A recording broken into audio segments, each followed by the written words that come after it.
This is an open message to the apostate prophet. Earlier this month, AP and I announced that we would be having a debate about God, atheism, and morality as soon as we reach two channel milestones, 100 million views on my channel and 200,000 subscribers on AP's channel. We are about to reach those channel milestones. I'm over 99 million views and he's over 199,000 subs. So it's time to transition to debate mode. I haven't heard AP say a lot about his views, but during one of our live streams, I believe I heard him say that morality consists of the rules that we come up with to reach a certain goal. So if our goal is human well-being or human flourishing, we can figure out rules for reaching our goal, and those rules are morality. There are multiple problems with this position that AP might want to fix before he presents his case. In other words, if he presents his opening statement and doesn't fix the problems, I'm going to have a pretty easy first rebuttal. But if he modifies his position so that it doesn't have the problems, I'll have to look for other problems. I could have said this to AP in private, but his view is a popular view among atheists. I think Sam Harris is the one who popularized one version of this approach. Lots of atheists are convinced that it's a good account of morality. So I want to draw attention to the problems ahead of time in case there's a stronger atheist case for morality. And I'm sharing this in public so that if any of my viewers can think of a way to fix the atheist position, you can share it in the comments section. AP's position, assuming I heard him correctly, is remarkably similar, if not identical, to the position that Matt Dillahunty presented in his opening statement in our recent debate.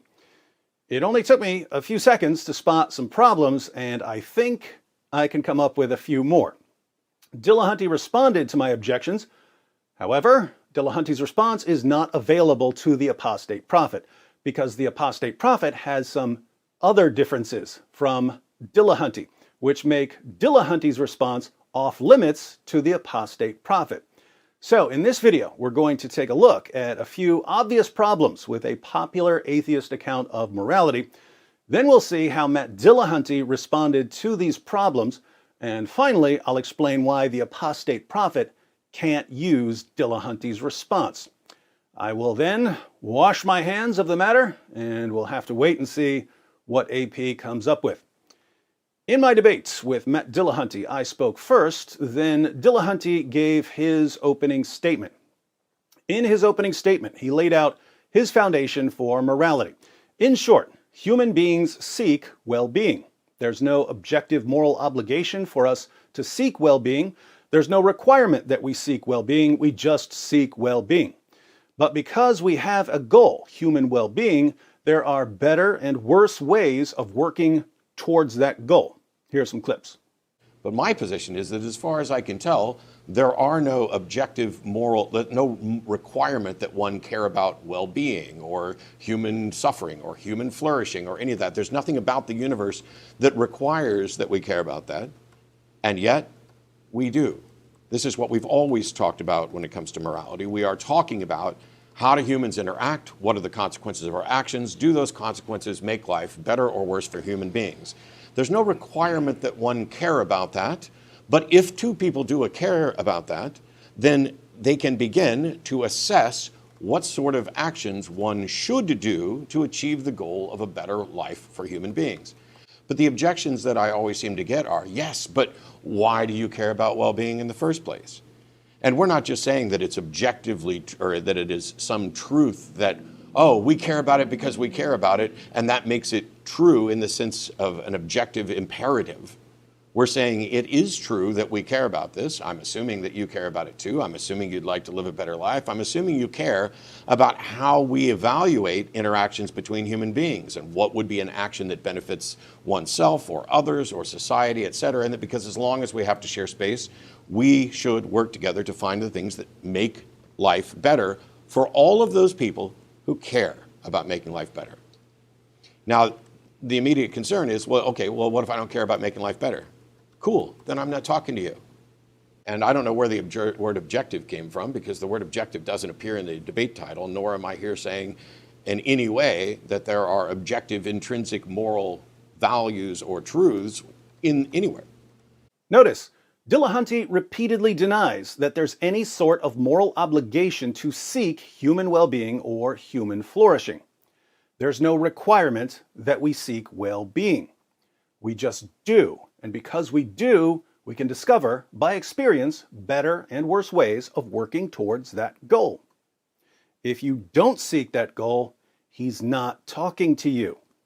There are no objective moral, no requirement that one care about well-being or human suffering or human flourishing or any of that. There's nothing about the universe that requires that we care about that. The immediate concern is, well, okay, well, what if I don't care about making life better? Cool, then I'm not talking to you. Dillahunty offers an analogy to help us understand his position. This is why I use the chess game as an example. Chess is entirely arbitrary. The rules are subjective. We invented it, we came up with the board, the pieces, how they move, how they interact. But once we sit down at the chess game and we decide that we would rather not lose, it doesn't matter if you are the opposition or a teammate or a coach. If we can agree that the goal is to not lose the game, then we can agree non-subjectively about which moves are better and which moves are worse.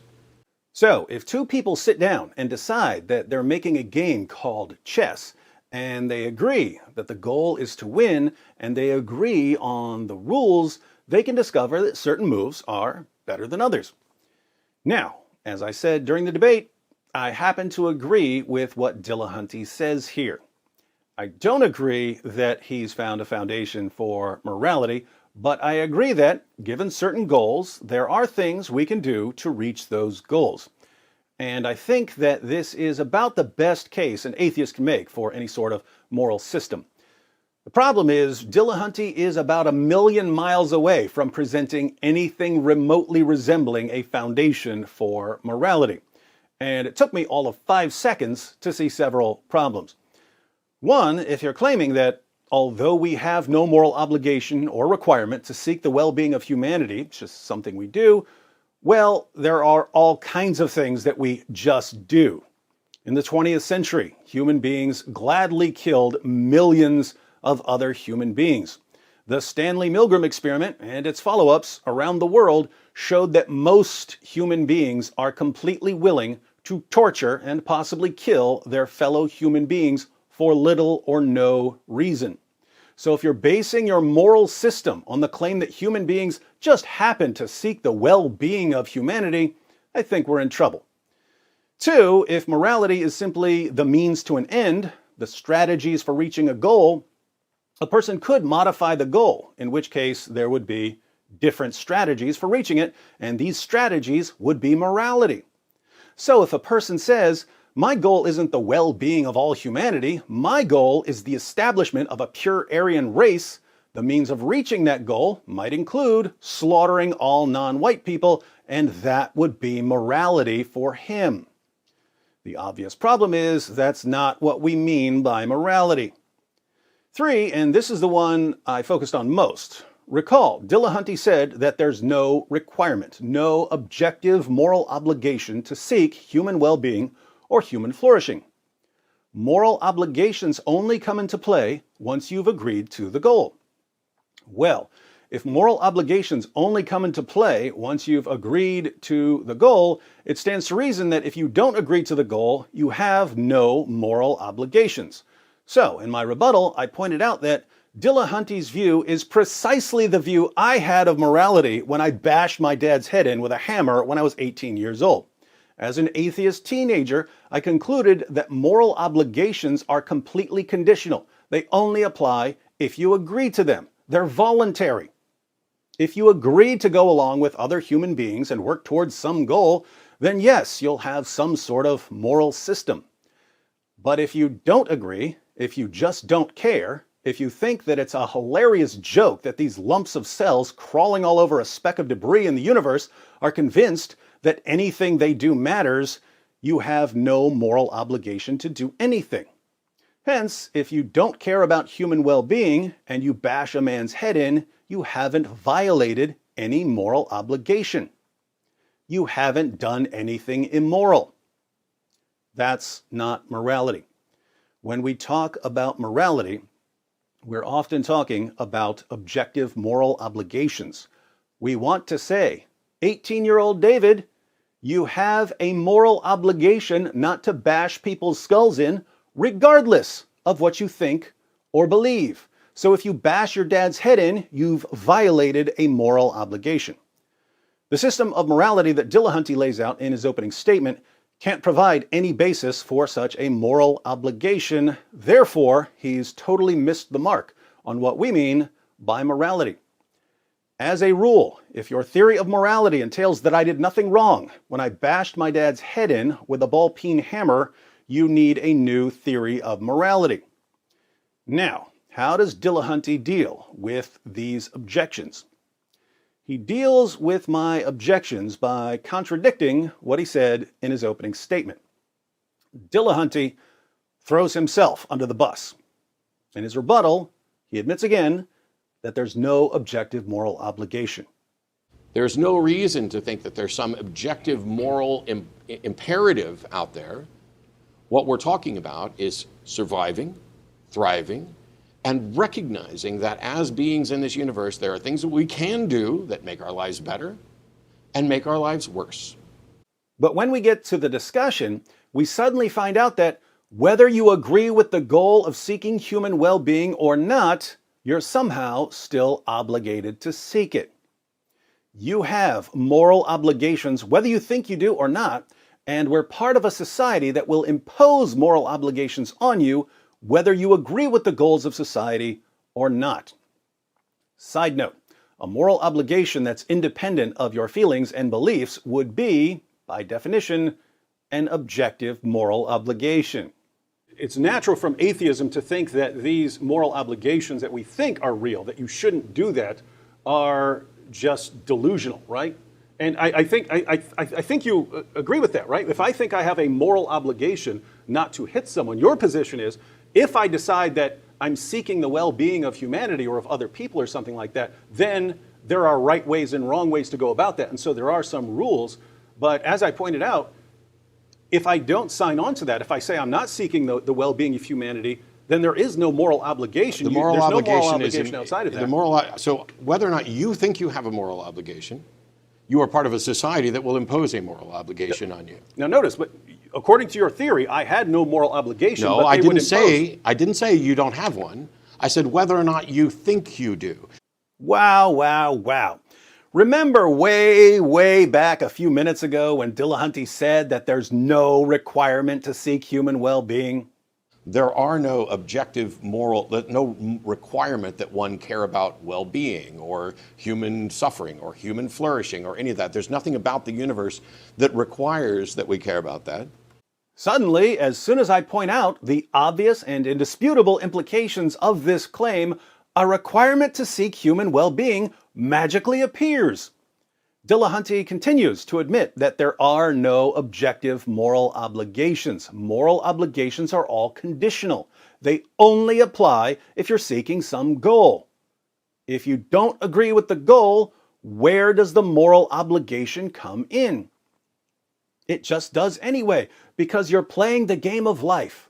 So, Dillahunty's position becomes moral obligations are conditional, but they're not conditional on whether you agree with a goal. They're conditional on whether you're alive and thus playing the game of life. I don't even understand how this is controversial. That's not the part I'm regarding as controversial. I'm regarding it as you said. There's nothing in just in the universe that tells us that we have to seek the well-being of humanity and so on. Then you said, but we just do. Most of us just do. Yeah. And by the way, I'm agreeing with all that. I'm agreeing with that part. I'm agreeing with you saying, so once you decide, hey, here's what I'm seeking, then you can, just like if you said, hey, here are the rules of chess, and here's what winning is, and there are moves that are going to be better for that. You can figure that out, and it's not simply subjective. Some moves are better than others. I agree with that completely.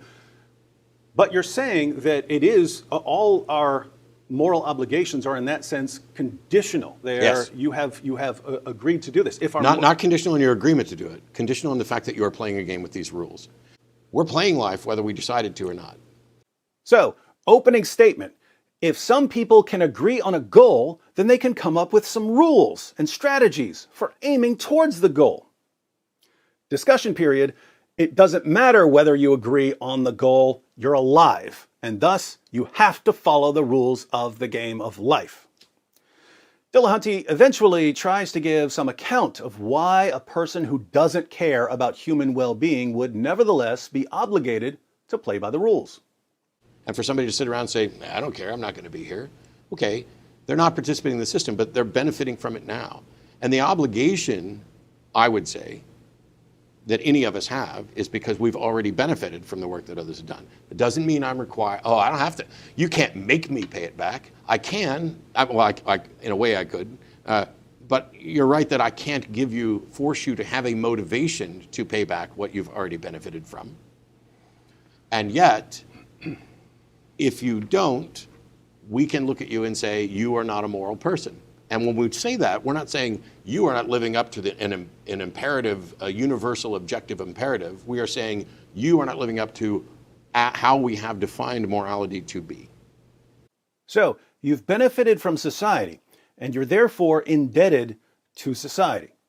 So you have a moral obligation to pay society back. Is it objective? It can't be objective because objective moral obligations don't exist. It's obviously conditional. If you seek human well-being, here's what you need to do to get it. But the question was, what happens if someone doesn't care about human well-being? And Dillahunty's response is that you have moral obligations anyway because you've benefited from society. Are you understanding this yet? Dillahunty goes on to claim that even if you don't care about human well-being, moral obligations arise simply from the circumstances. It sounds like what your position is now. When you were giving your opening statement, it sounded like you were saying, yes, there's nothing in this world that would compel you to, a person who didn't want to actually seek the good of humanity, but once you've agreed that you are seeking well-being, then there are certain ways to get there. No. Once you've agreed, now we can have the conversation about what is better. Yeah, that's fine. But you are under whatever obligations you're under from the circumstances anyway. Then he claims, one, that human beings impose moral obligations, and two, that the universe imposes moral obligations. But he says this in response to a question about why a person who doesn't share the goal of human well-being has moral obligations. I'm trying to locate the moral obligation for someone who says, I just don't care about those things, or I care about something. We impose a moral obligation. No, that's what I mean. You're saying society imposes a moral obligation. The physical facts of the universe imposes a moral obligation. You just said that the universe doesn't impose. You said there's nothing in the universe that imposes the moral obligation. The physical facts of the universe dictate what is better. And if we're going to talk about morality and define morality as seeking what is better, that's where the physical facts of the universe dictate what is better. For us, yes. Remember, Dillahunty already declared that the universe can't impose any obligation or requirement to pursue human well-being. Now, when I'm asking why a person who doesn't pursue human well-being nevertheless has the moral obligation to pursue human well-being, it's the universe that imposes it. So I ask again for clarification on where this moral obligation comes in, and Dillahunty gets sick of giving answers that completely contradict his earlier statements, and he tells me to solve it with God. Yeah, I'd like to pursue that. I still don't get where the moral obligation is coming in for someone who, if you have a conditional statement, if X, then Y. If you're seeking well-being, then here's how you get to it. Solve it with God. What is my moral obligation with your God model? Then we have a little disagreement because he claims that he's offered a foundation for morality, and all he's offered are a series of contradictory claims. The entire time I was asking myself, if I were still an 18-year-old atheist who didn't care about human well-being at all and who instead found human beings pretty disgusting, what has he said that would have given me any indication that I was under any moral obligation whatsoever? I couldn't think of anything, and I therefore concluded no foundation. I'm talking about secular humanism. The subject of this debate is secular humanism a better foundation than... It's no foundation. It is absolutely a foundation. There's no foundation. Okay. Shockingly, Dillahunty goes on to admit that we seek our own well-being simply because we're human beings, and that what seems like an objective obligation to seek our own well-being is just some sort of delusion. That we should rely on data, evidence, reason, and that human life has value to us because we're human. That's the part of the reality that carries with it this seeming objective motivation, and the fact that it seems that way doesn't mean it is. So there's no real objective. No. There's no objective. Not real in the sense that you're talking about, where there's some universal imperative. People who believe that when they're saying you have an objective moral obligation not to bash someone's head in or not to shoot a man in Reno, they're kind of only objective with respect to the goal. The moral obligation not to bash a man's head in is only objective with respect to a goal. Again, what if I don't share that goal? Well, you have the moral obligation anyway, even without the goal. Remember, you're playing the game of life. That somehow solves the problem. If a person has a moral sense and believes that certain things are wrong, according to certain worldviews, they would regard that as some sort of delusion, that it doesn't correspond to reality. Yes, it might help my species, yes, it might this, but it's not an objective moral wrong. It's something different entirely. You've agreed with that. You've said, yes, there is no moral obligation. There's no moral obligation there. The only sorts of things you could call obligations are once you've agreed to seek a certain goal, there are things that can help you get there and so on.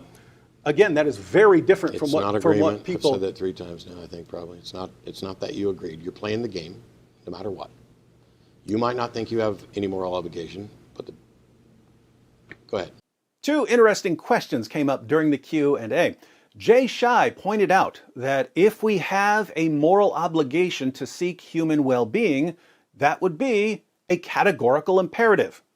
I was trying to avoid philosophical terminology during the debate. I couldn't get around using the word objective, but a hypothetical imperative is something like, if you want to become a tennis champion, then get a good coach and practice a lot. If you want this, then do that. A categorical imperative is do this. There's no if-then. Now, Dillahunty believes in a lot of hypothetical imperatives. If you seek human well-being, then do X, Y, and Z. But for that initial imperative, seek human well-being, what kind of imperative is that? Interestingly, Dillahunty says it's not a categorical imperative. There are only hypotheticals. Jay Shai, thanks for your question. They asked, why ought we increase well-being? Why is that good? And then they said, there is a categorical imperative. I think they're maybe saying, like, does this fit with a categorical? No, I think he's saying that is that's not a, I think he's saying, he can correct me if I'm wrong, but if he's saying seek well-being, you got a couple of positions. I think Matt's position is we just do it. We just by nature, we do it. But I think he's saying that a conditional imperative or a hypothetical imperative is if you want this, then this is the way to get it. Whereas a categorical imperative is do this, right? It's not if you want this. So I think he's saying if we say we have to seek well-being, whether we care about it or not, or whether we want to or not, we just have to do it, then that's more of a categorical imperative. And I think he's saying, how would you reconcile that with your view? So I think that's what he means. I see. And my view is that there's not a categorical imperative. Gotcha. Thanks so much. It is conditional. So, seek the well-being of humanity is not a categorical imperative. Neither is it a hypothetical imperative. It's not, if you seek this other goal, then seek the well-being of humanity. Hence, there's no imperative at all. And yet, we all have to obey this non-imperative. We have to obey a command that's somehow not a command. And if we don't, society will force us to. This raises a further question, namely whether the majority decides these kinds of issues. If there's no imperative, hypothetical or categorical, to seek the good of humanity, then I'm not disobeying a command or violating a moral obligation if I refuse to seek the good of humanity. And yet, Dillahunty has said that society will impose moral obligations on me anyway. Does this mean that the majority gets to decide what's right? Cosmic Skeptic asks this question. Got a question from Cosmic Skeptic. Alex is asking Matt, he says, is Matt saying that the majority view makes for moral truth? Is ethical truth a democracy? No. Are not exceptions, in fact, quote, counterexamples? No, because the majority can in fact be wrong. It is the goal of getting better. We've discovered where we've been wrong before, and we've been monumentally wrong, a lot of us. What the current model is for society at any given moment in time does not mean that that is right. It just means that that is the best representation of our understanding at that moment in time. So the majority doesn't decide what's right, and yet they get to impose moral obligations on me even though I'm under no imperative whatsoever. In this case, might makes right. The universe imposes no moral obligation on me to seek human well-being, and yet it does anyway. There's no requirement to seek human well-being, and yet there is. If you don't care about human well-being, Dillahunty has nothing to say to you. You're not part of the discussion. And yet, Dillahunty has a lot to say to you, and you will be forced to join the discussion. Your belief that we have an objective moral obligation to pursue human well-being is delusional, and yet you absolutely must pursue human well-being even after recognizing that your belief is delusional. Guys, I'm trying really, really hard to understand this position. I'm trying to give the benefit of the doubt. I believe that somewhere hidden in this mess is the best that atheists can come up with to justify morality, but all I see is a bunch of contradiction, fallacy, and delusion. Contradiction because it's a bunch of, there's no requirement, but there is, even though there isn't. You have to seek the good of humanity, which is a categorical imperative, but there are no categorical imperatives. Moral obligation only enters the picture when people agree on a certain goal, even though you still have the moral obligation when you completely reject the goal. The majority doesn't decide what's right, even though if you don't side with the majority is going to force you to side with them. And it's right.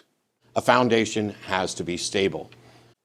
Fallacy, because the entire debate was one massive example of the is-ought fallacy. Many human beings, in fact, seek their own well-being, therefore we ought to seek human well-being. Dillahunty insists that he's not claiming that there's a moral obligation or an imperative telling us to seek human well-being, and yet he clearly is. A foundation has to be stable. Delusion, because even if human beings seek well-being, they also seek all kinds of other things: money, control, power, fame, unbridled pleasure, superiority. These goals can sometimes conflict with one another. And since morality is simply the rules and strategies for pursuing a goal, you can make morality pretty much anything you want. A foundation has to be stable. This can't be the foundation of morality.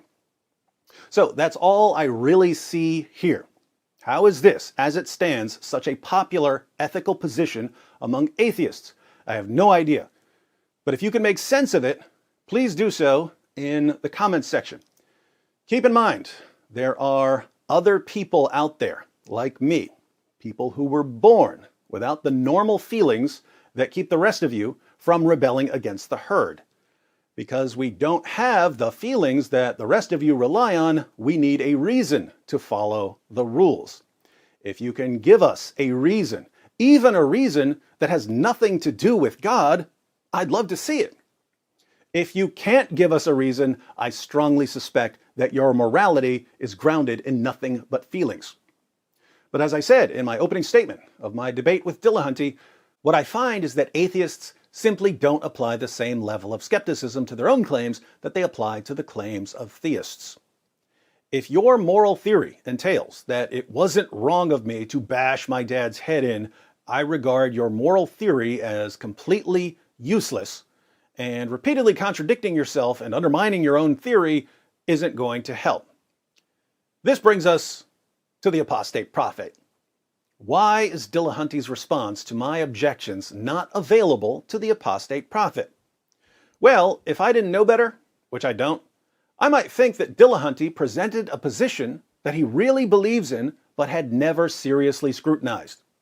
I offered a few simple objections that he would have thought of if he had spent 10 seconds being skeptical about his own view.